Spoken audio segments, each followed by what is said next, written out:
Okay, we're continuing with some great wrestling takedowns. And this is a famous one that you can use in the street. You can use in a mixed martial arts ring. It's called the fireman's throw. It's really a great technique. You set it up by locking in the guys, but don't really have your hand behind his head. You sort of have your hands on his shoulder. So you're working him around, you're working him around, you have your hands on his shoulder, and you're going to take control of him. Now you do a duck under. You do a duck under right into the front of his body.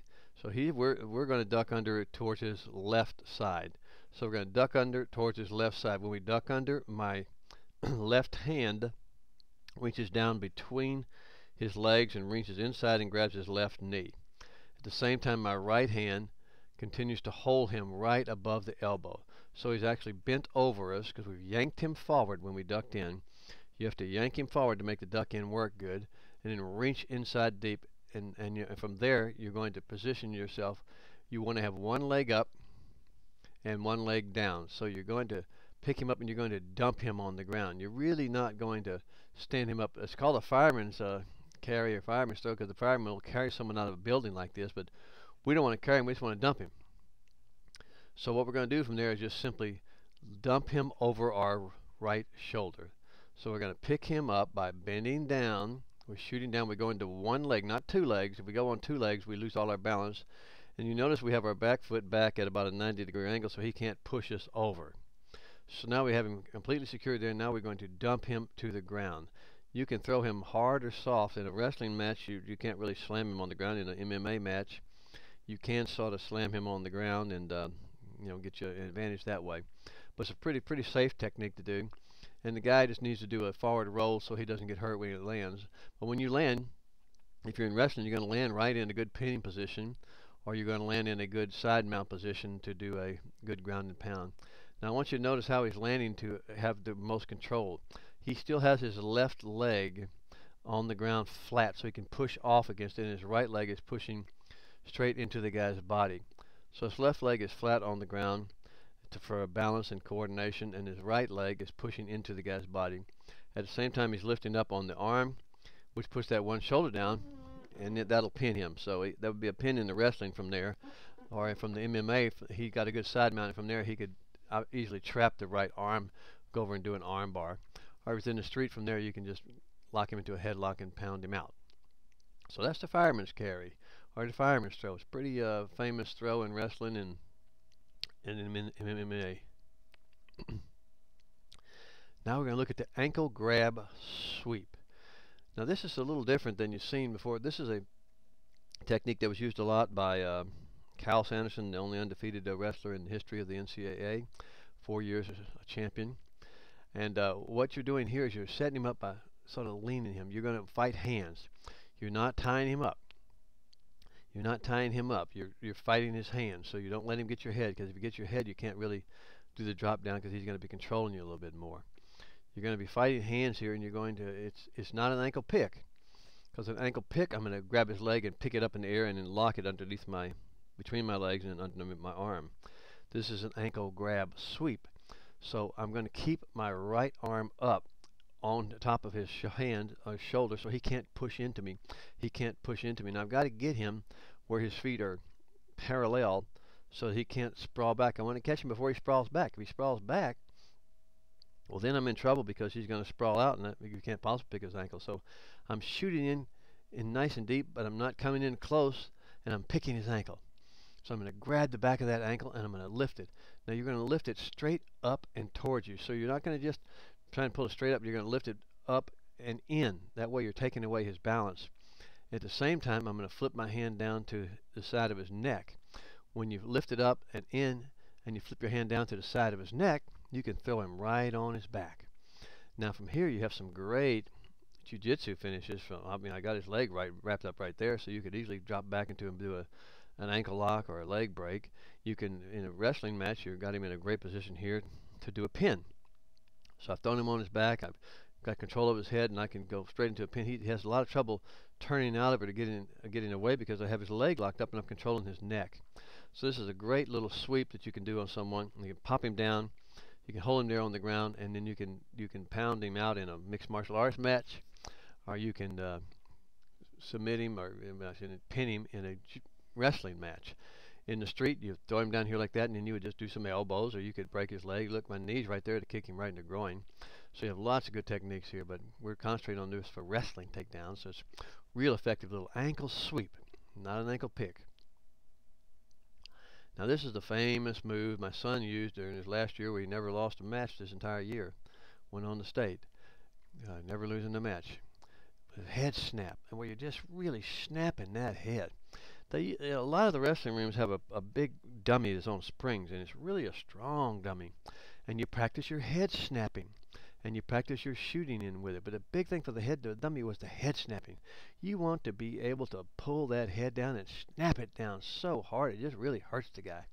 You're going to reach up with one hand or two hands. You're just going to pop that head. You're going to pop that head hard. You're going to pop that head hard and knock him down. You're going to pull him down. You're going to pull him down and forward. You're going to pull him down and forward. You want to use all your body strength. I'm going to drop my hips. I'm going to drop my shoulders. I'm going to bend my elbows. I'm not just using my fingertips or just my arms. I'm using my entire body weight to really drop it down and snap his head down. You snap his head down, and from there, I can easily come in and take him down. From there, I'm going to push him all the way down to the ground. In the wrestling match, from there, I'm going to run around him. If I was in a mixed martial arts match and I snapped him down like that, I can easily put him into a guillotine. But I snapped him down, and I'm going to control him by putting my hand on the back of his neck. If his face is on the ground, he's been thrown down forward. His face is on the ground, I can put my hand on the back of his neck, control him, and then I can run around. And as I run around him, I want to make sure I keep my hand right in the middle of his back. Keep your hand right in the middle of his back, keeps him from getting up. And I've got my hand on his head. Now, it looks like he's taking his time here. We're not taking our time. We're going to snap his head down, smash it on the ground, and we're going to run around, get around the back. You got 2 points. So when you snap him head down, pop it down, you're going to push him to the ground and run around the back. Run around the back. Now you got 2 points. From there, you can ride him. You can take him on the ground. If you're in the college, you can get riding time. In the high school, you're going to stretch him out and lay him down and turn him over and pin him. So it's a real nice technique. Look at it one more time. I just can't emphasize how many wrestlers do not do this, and how prevalent it was for my son. When he snapped these guys down, they're always going to try and lift their head up, and he was so strong, he snapped their heads down and smashed them onto the ground and ran around them. Smashed them on the ground and ran around, or else they'll pop their head up, and you can come right in and take them down. This is called the arm slide to a single leg. Now, it's almost like a duck around, but it's not quite a duck around because I'm not going all the way around him. He's got his hand on the back of my neck. Now, both of you have my hand. I have my hand on the back of his neck. He has his hand on the back of my neck. And as you can see, he's got it up there and they're yanking down the neck. This is called hand fight, or get off the head fighting, not hand fighting. You're head fighting. You're posturing the head. This is really not a wrestling move for the high schoolers and the junior high. The younger wrestlers, the college wrestlers, will very seldom ever do head fighting. Now, what you're going to do there is take his hand and push it over the top of your head. When he has the hand on top of your head, you can lift it up easy because all this pressure is going down. When he's going down, all you got to do is make a circle and push it right up. You're going to push it right up over the top of his head. When you push it up immediately over the top of his head, you're going to immediately go in and try and finish him with a single leg. So I'm pushing. I've got it on. He's got my hand on the back of my head. I'm going to push it up over the top of his head, and I'm going to drive right in for a single leg where I'll take him straight to the side and take him to the ground. So my hand is up there. Push his right hand off the top of my head. I come right around and I have my head pushing on the side of his body. My back is straight, my head is up. I've grabbed the inside of his leg, and I can run him right across the floor and take him down to the ground. This is the finish of the single leg. So you're taking him. I'm here. I have him in good position. I lift his leg, and then you walk sideways. Now in this one, he's actually tripping him to the ground. You're going to walk to the side or trip him. In this case, he's actually going to take him and trip him to the ground. He's going to wind up, bam, right in a great throwing position, because he's doing this more like a jiu-jitsu throw. So instead of taking him straight down, he's taking him straight to his back. Generally, when you do this single leg, they're going to go straight sideways and they're going to belly up. Here, we're controlling him so much by having the hand wrapped around his arm. I'm smashing him right on the back. And he's in a great position right here for a pin in wrestling. In jiu-jitsu, he's in a guard now, so that's fine, but I've also smashed him on the ground and really hurt the guy. So this is a arm lift.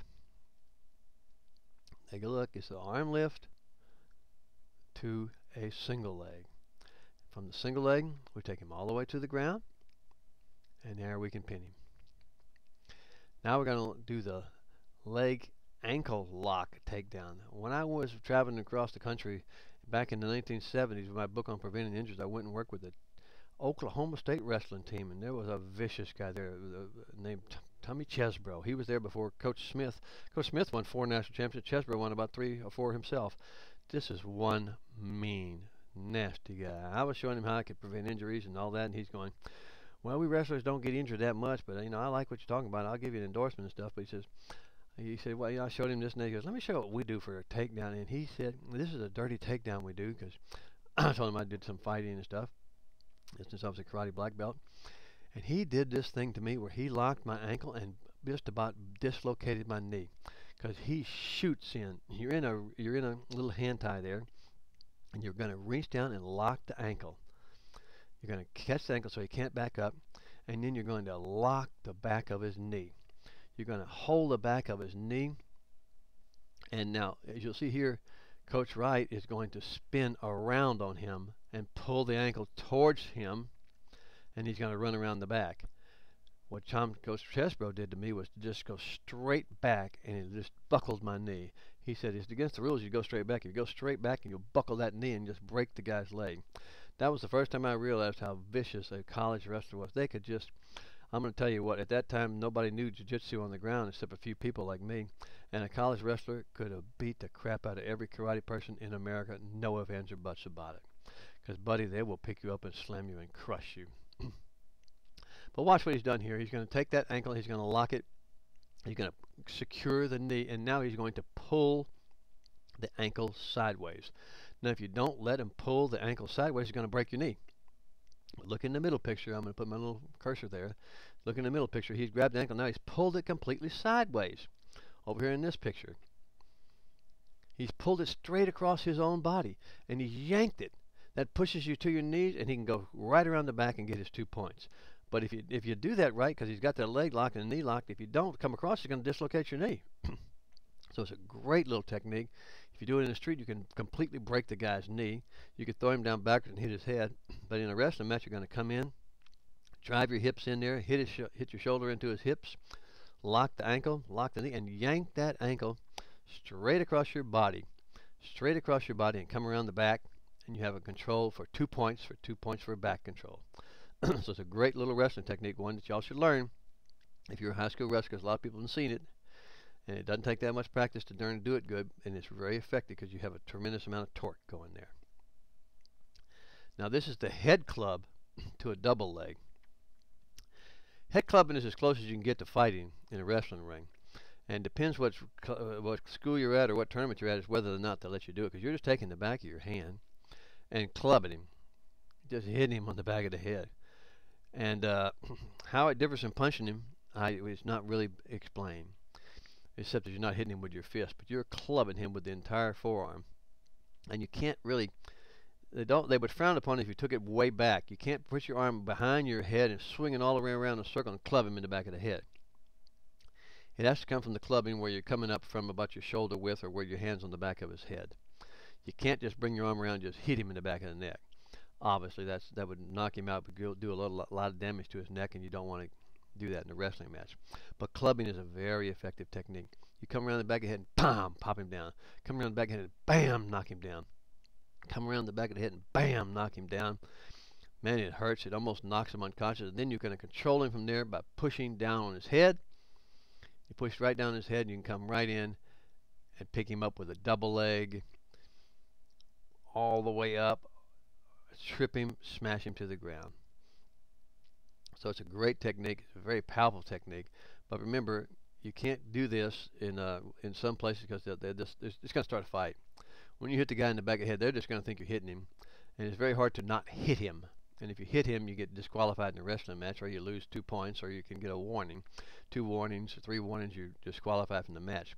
So you're clubbing him, you're pushing him down, you're knocking him down, you're grabbing his head, and as soon as he pops up, you're going to come right in and do a double leg. You're going to pick him either straight up in the air, or in this case, Coach Wright's going to back out from that double leg, I can pick him right up and smash him on the ground. He's going to back out, put his chest right in the middle, his head right in the middle of his chest, and knock him backwards into the ground by the force of his head. And you're going to come right up there and get 2 points for a takedown, and also can easily pin him because you're going to go straight to his back.